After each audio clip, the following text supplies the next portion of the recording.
I'm Sal. And I'm Max. And this is Movie Nostalgia, where we give you an honest review of the movies we've meddled with so mischievously over at Maybe Movies. And this time, we're talking about Wrong Turn. Yes, the 2003 film directed by Bob Schmidt, featuring the talents of Eliza Dushku and Desmond Harrington. I know you didn't put it on the list there, but also, interestingly enough, Kevin Zegers and Lindy Booth, who are Evan and Francine, the couple that stay by the van, who a year later would also be each other's love interest in the Dawn of the Dead remake. I missed that! Yeah, he's the young security guard and she's Max Headroom's daughter. Oh, right, of course. Of course. Oh my goodness. So many connections. Yes. So this was written by Alan B. McElroy, who also wrote and co-produced the reboot of Wrong Turn in 2021. I understand the reboot is actually closest to what he originally wanted. So I heard. I've never seen it. Yeah. But yeah, I have thought about checking it out. It is on streaming. When I was trying to find this, I did notice the reboot is definitely on Prime. Oh, right. So Okay. Well, look. But I have to give it a look. Prior to this, which again I just looked it up, he also was the screenwriter for Halloween 4. Okay. And for Spawn as well. Okay. Interesting. That's an interesting spread of scripts there. Amongst other things. They were the two that I certainly knew that we would recognise. Yeah. I'm trying to think. I definitely didn't see this one at the cinema, 2003, so I wasn't in Norfolk at the time. I don't think I saw this till I moved back to Norfolk. Oh, right. And I think it was around my friend Rob's. So that would have been sometime 2006, maybe 2007. Oh, right. And I remember being reasonably nonplussed by it. I mean, obviously, since then I've learned that the director Rob Schmidt has said that this was his homage to things like Texas Chainsaw Massacre. Oh, right. And The Hills Have Eyes. Of course. Yeah, that's kind of what he was channeling with this movie. That's fair enough. I think, that makes sense. Looking back at the film, that does make a lot of sense. Yeah, but again, as I said, at the time when I first saw it, I was like, it's nothing special. But I must admit, on rewatches, I've seen it a few times now, and it's kind of grown on me. You know what? I kind of, but not quite, feel the same way myself. I did see this at the cinema, and I'm trying to remember. I believe the big deal at the time was that this was Eliza Dushku's big break into film away from television, and that was one of the reasons people said, oh, you should go and see what Eliza Dushku's doing. It's one of those movies that came along at that period of time, as I've mentioned many times before, when I was being particularly snobby about it. But a couple of my friends persuaded me to go and watch it.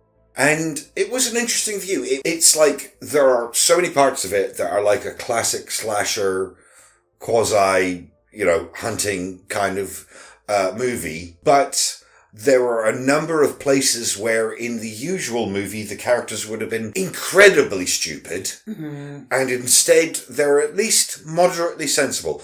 Not clever, but sensible.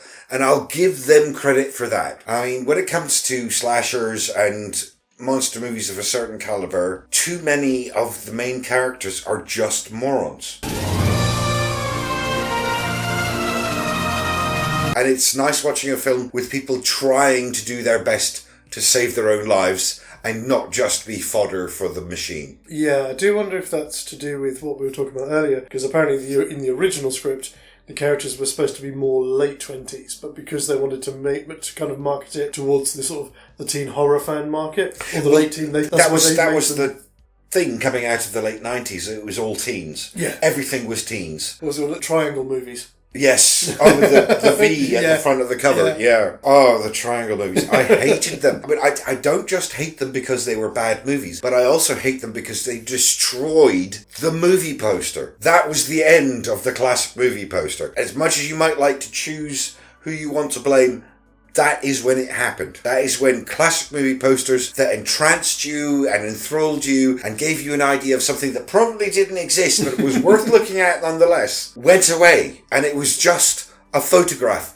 of people standing in a V, mostly under the age of 20. Yes, yeah, that's true.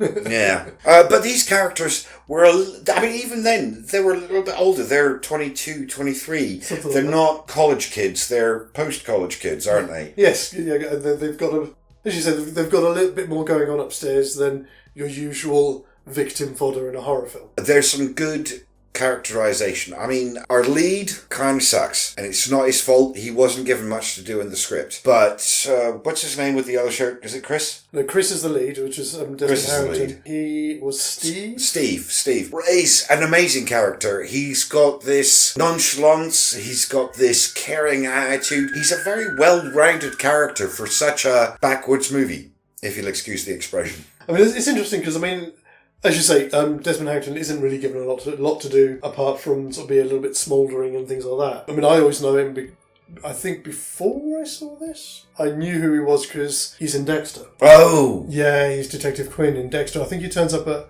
like, the end of season 2, beginning of season 3. I did not get on with Dexter.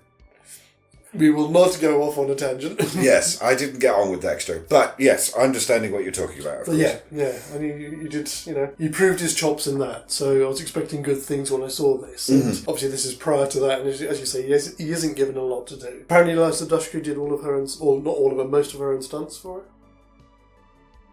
I'll give her credit for that. Although, having come from the Joss Whedon factory... Yes. I mean, she was probably felt like she was compelled to do that. Like, there was a lot of pressure on those people going into television, and I think that came out in their film acting careers, that they were much more willing to risk themselves. True, that's very true. Xadrum is more than just curious content on YouTube. We're also a small publishing house, with books covering a range of genres from 1940s pulp adventure to children's novels, and even a touch of the macabre for those who like their literature on the dark side. Our titles are available in both paperback and ebook formats. Ebooks are available on Amazon, but physical copies can only be bought exclusively through our website at xadrum.com. Jeff's got enough cash as it is, so why not help us little guys grow and thrive? Links can be found in our banner and in the description to all of our videos, and we look forward to helping you indulge your itch for escapism. I think it is my turn to give us a little bit of a summary of this one.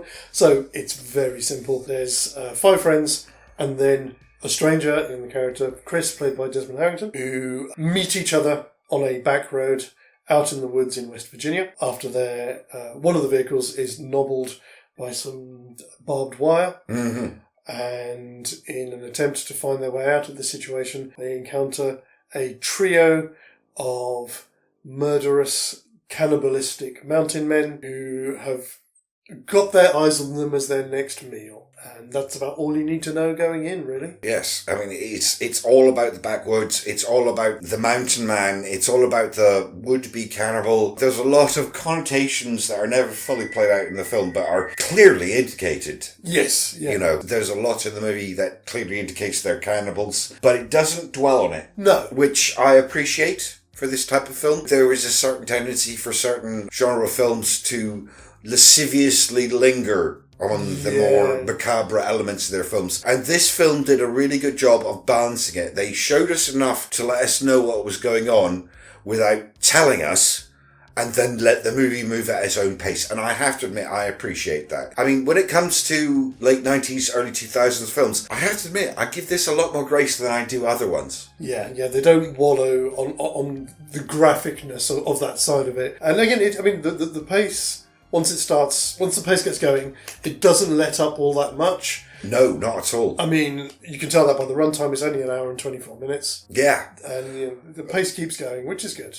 And, it doesn't feel wasted. You don't feel like you've been cheated of time. It's enough. It's exactly enough to get the story told. The critics kind of didn't like it. They just thought it was a bit of fluff. It was a bit of a nothing movie. They thought what they were trying to channel was a bit outdated. But box office wise, it didn't do too bad. I think it was about 12 million to make and took about 26. Yeah, that makes sense. I mean, I understand that. I remember the audience, the reviewer response, and they were very against it. They almost wanted it to be the next I'm gonna get those animals. Hills Have Eyes, i.e. a film that is dangerously close to getting banned or cut. And it wasn't. But they tried to talk about it that way. I remember very distinctly. They gave it a very hard time. And it's It's not that. It's not lascivious. It's not excessively grisly. It shows you enough to let you know what's going on and then moves on with the plot. And that is very different from the 70s, early 80s aesthetic of the video nasties that originally got banned. But there were a number of reviewers who were saying, this is too far, this is too much. It wasn't too far. It wasn't too much. It was just a modern iteration of some of the earlier things. But that modern iteration made it cleaner. It made it neater. Especially when you're coming out around the same time as the likes of Saw, Hostel and things like that, which really do wallow in the graphicness and the violence. Absolutely. You know, too much to be honest, that's my opinion. Not everybody's, but too much. This is just a great balance. It shows, doesn't tell. And I can't reinforce how much I appreciate that. It's kind of sits in that Goldilocks zone, isn't it? It's just right. It is. I mean, if it was cheaper, it would be utter trash. It's more expensive, it would have been indulgent. Yes. This is back in the days when there used to be mid-budget films, of course. God. Yeah. This was a very mid-budget film. It was, just enough to get the star names in there and get the special effects up to a certain quality of standard, but it didn't exceed its expectations. It didn't try to lift itself above the range that it was built for. Yeah, and that's probably another thing, actually, now that you mentioned that. As far as I can see, pretty much entirely, it's all practical effects by the look of it. Doesn't look like there's really any CGI in that at all. No, there was... Oh, God damn it. We were just watching this earlier to watch back for this review, and I did notice a bit. In the trees? In the trees, yes. It was at the beginning. It was right when they first went into the trees. Mm-hmm. I think there was like a zooming shot, and it went through the trees, and it was like... Oh, yeah. I know what you're And it was like, yeah, that's not real. That is not real. And it was such a shame, because they could have done the same shot in an actual location or an actual set and got the same effect, but they chose to do it digitally. It took me out of the movie for that one brief moment. But I will say, it's just a brief moment. Mm. This movie does make it a good effort to drag you into its world and make you believe it. Yes. I'm not so sure. I've not seen any of the sequels. I haven't seen any of them. I heard so. It's interesting. Apparently, sometimes around 2020, 2021, before the remake came out, some reviewer in the States was asked to list like some of the most over-the-top for nudity and violence films, and they included the Wrong Turn franchise. Mm. But if you watch this film, there isn't any of that in this film, but apparently it goes overboard on that in all of the sequels. Yes, because everything is more and more and more. Of course. When you do sequels. It's quite restrained. I mean, there are 3 antagonists. They're all male. They're all clothed. They're using very realistic weapons and equipment to hunt the people. Mm-hmm. It doesn't go to excess. Having said that, as Max pointed out, some of the later films apparently did do to excess, but I've never seen any of them, so I won't comment. I can't comment. Same, and I've got no intention of seeing them. This one's good enough for me. Mm. I don't know about you. I'm going to give this one a solid 1. Mm. It's worth a look if you've never seen it, and I will at some point like to compare and contrast it to the remake, but that's the only other one in this franchise I'd be interested in watching. Mm. And I have to say, I'm the same. I'm a solid 1. I think it's worth a watch. It's not a terrible movie, but it's not Halloween. No, it's not Halloween. It's not a seminal piece. It's just a good classic example of slasher genre in the early 2000s. And I don't think it outstays its welcome. As you said, it's 85 minutes. It's quite neat and tidy. And it's probably worth a watch just the once, at least. And even more so, nice and easy, because it's free to find on YouTube as well. There is that as a bonus. Yes, if I remember, I'll put a link to one of the channels that's got it in the description below. But please do come back and join us next Friday for the first episode of All New Maybe Movies. All new, all original. Oh yes. And until then, as always, look after yourselves, look after one another, and we'll see you next week. As always, guys. TTFN. Oh, and don't worry about walking home. Mm. I'll give you a lift. And I know, fine, I know, I don't have a license, I don't have a car, but don't worry about it. the car drives itself.